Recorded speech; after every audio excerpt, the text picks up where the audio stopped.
Hukum sebagai produk sejarah, bukan sekedar norma. Pernahkah kita berpikir apakah hukum itu benar-benar netral dan abadi? Ataukah hukum sebenarnya merupakan hasil dari perjalanan sejarah yang penuh konflik, kompromi, dan kepentingan? Teorisasi hukum. Selamat datang di channel Teorisasi Hukum. Dalam banyak buku pengantar, hukum sering digambarkan sebagai kumpulan norma, yakni aturan yang mengatur perilaku, menentukan benar dan salah, serta menjaga ketertiban. Namun dalam kajian yang lebih mendalam, khususnya dalam teori hukum, kalau mau lintas disiplin, sosiologi hukum, politik hukum, dan sejarah hukum, hukum tidak pernah lahir di ruang hampa.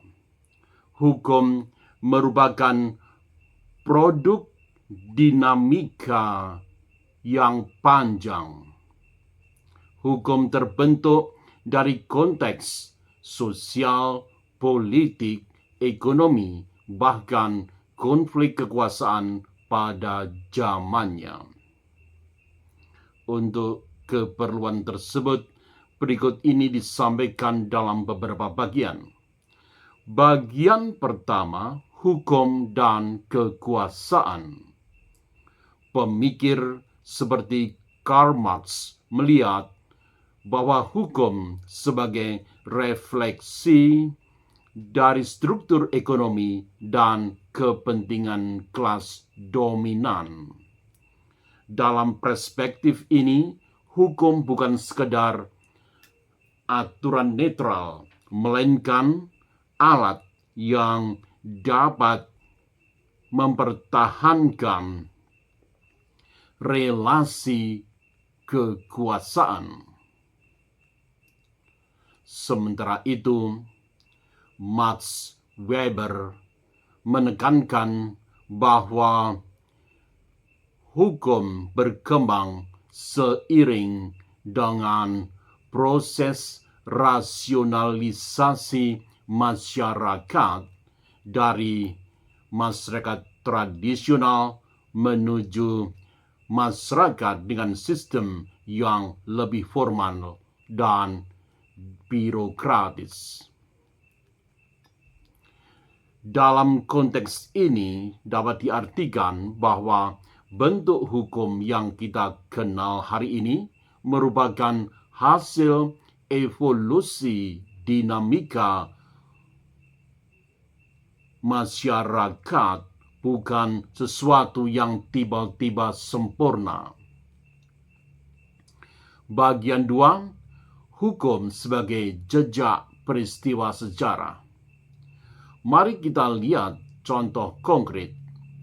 Banyak sistem hukum modern tidak bisa dilepaskan dari peristiwa sejarah besar seperti Revolusi Perancis.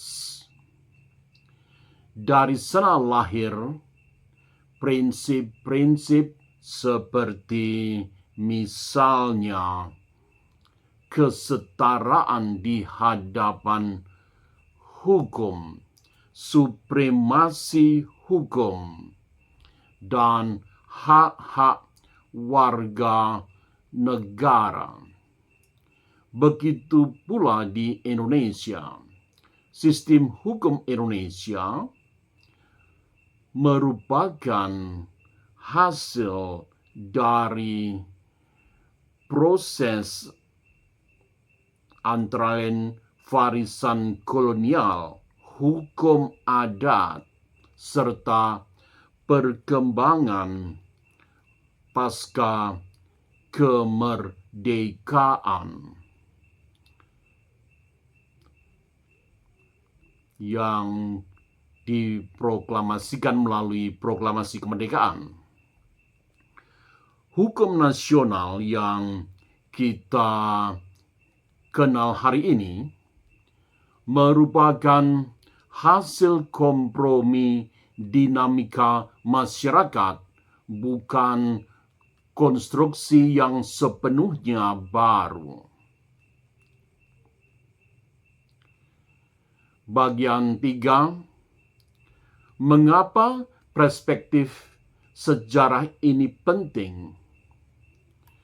Melihat hukum sebagai produk sejarah memberi kita beberapa kesadaran penting. Pertama, hukum tidak bersifat absolut.